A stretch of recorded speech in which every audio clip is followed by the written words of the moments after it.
As we all know that most of the population of this country is not economically strong. So I would like to divide this topic into a few headings like steroids, antibiotics, remdesivir and teclistamab, and N-acetylcysteine, CT scans and blood tests. So let's start with steroids. So most important thing with steroids is most of the hospitals are starting steroids in the early phase of the disease, which is strongly contraindicated. As we all know, steroid is immunosuppressive and which should be used only during the cytokine storm or the hyperimmune phase of the patient. So giving steroid before the cytokine storm or before the patient going into a hyperimmune response is actually hindering patient's response to COVID-19, and it is making the patient lose in the battle with COVID-19. And we should also be very clear on when to stop the steroids. So there are few markers like C-reactive protein, IL-6, on which we can rely, and then when the markers are coming down, even though there is oxygen requirement for the patient, and if the markers are coming down, it indicates that the inflammatory phase is past, and then we can start tapering the steroids and stop them.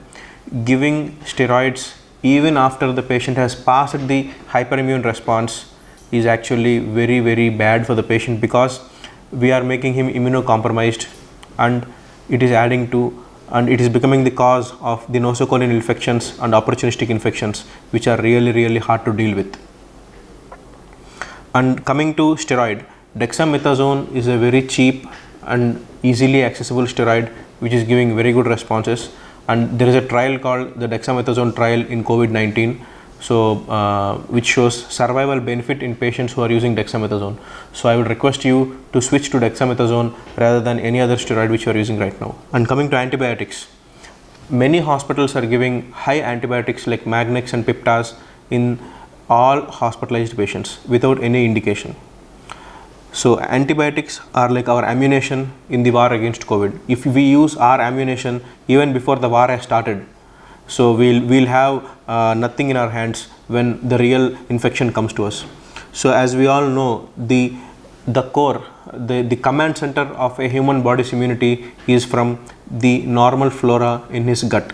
These antibiotics which we are giving even before there is an infection is actually acting upon the normal flora of the gut and making the patient more immunocompromised. And most of the patients who have COVID-19 and who are oxygen dependent will have a long hospital stay, and they will need oxygen for a longer time. And if the patient is really developing some kind of infection in the later dates of his admission, and by the time he is already receiving antibiotics, there is something called superbugs. So they won't respond to any kind of antibiotic, and there is no other option left to us other than stepping up to meropenem or colistin or something, some sort of higher antibiotic like that.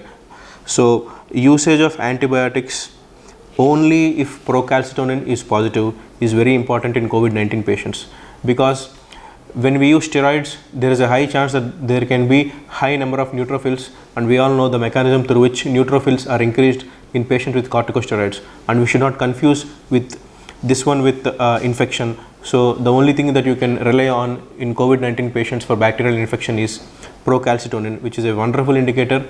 And if procalcitonin is negative, no need to give any kind of antibiotics, even though the patient is having any high fever or high oxygen requirement or any kind of cough.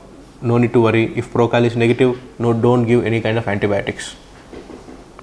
And coming to remdesivir, I think by now many eminent doctors have spoken about remdesivir and the limited role of remdesivir in COVID-19 treatment. So I think by now, and the heads of hospitals and heads of institutes should make sure that remdesivir is limited to the patients who have come to the hospital only in the very initial and early phase of the disease, rather than trying to give it to all patients and trying to give it to patients who have come in the later phase, which is actually not any kind of use and only a financial burden for the patient. So coming to tocilizumab, which is an IL-6 receptor monoclonal antibody for IL-6 receptor, this injection actually costs you up to around 50 to 60,000 per dose, and this is given only in patients who are having cytokine storm and high C-reactive protein of 75, more than 75 C-reactive protein, and the patient should have negative procalcitonin. Only in this kind of scenario, if the patient is not responding for any steroid treatment, only then only then you can give a tocilizumab, a dose of tocilizumab. So no need to give of tocilizumab routinely. Very less and very few patients who get hospitalized for COVID-19 treatment may require this injection. So I request everyone not to use this on a routine basis. And there is one more drug called N-acetylcysteine. So we all are aware of it. We all know that the injury, intracellular injury, which is created in COVID-19 is mainly because of the free radicals and oxidants. So most common free radical and oxidant is hydrogen peroxide. So the hydrogen peroxide should be converted to H2O to detoxify its effects. So NAC, N-acetylcysteine helps in conversion of hydrogen peroxide, intracellular hydrogen peroxide to H2O, and high dose of NAC is really doing wonders in patients. So the dosage should be between 2400 milligrams to 3600 milligrams divided into 2 or 3 doses per oral or IV, which can be given and is really helpful, which is a really cheap and wonderful drug which is helping COVID-19 patients. And coming to CT scans, there is no role of getting a CT scan done immediately after getting COVID-19 diagnosed. Once you are diagnosed, you get hospitalized. Only if the patient's condition is deteriorating, we need to get a CT scan to know the extent of lung involvement. If the patient is getting admitted today and if his IL-6 is high, his C-reactive protein is high, we know that the patient is in inflammatory, we know that the patient is in hyperimmune response. So we don't need an immediate CT scan to know the patient's condition. We can rely on the biochemical lab values and start our treatment. And if the patient is responding positively and if he is showing signs of recovery, there is no role for any kind of CT scans. And if the patient is deteriorating, then we can take a CT scan to assess the lung damage.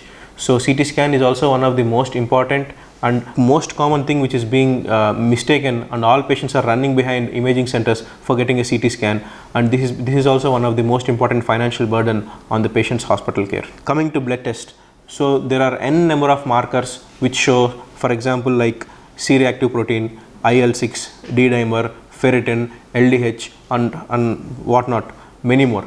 So we don't have to do all the blood tests and come to the same conclusion from each blood test. For example, if the IL-6 is high, C-reactive protein is high, D-dimer is high, you can stop there. We don't have to repeat all blood tests every day or every 42 hours. Maybe you can repeat CRP and IL-6 maybe in every 72 hours, and if the patient is deteriorating, every 42 hours. Repeating all the blood tests every 48 hours and making a financial burden through way also. So by doing all these things, maybe we can reduce the financial burden of the patient to some extent and follow a protocol. And all the things which I have spoken right now, I have extracted all these points from NIH US guidelines, National Institutes of Health US, and NICE guidelines of United Kingdom, and also the Royal College of Glasgow recommendations.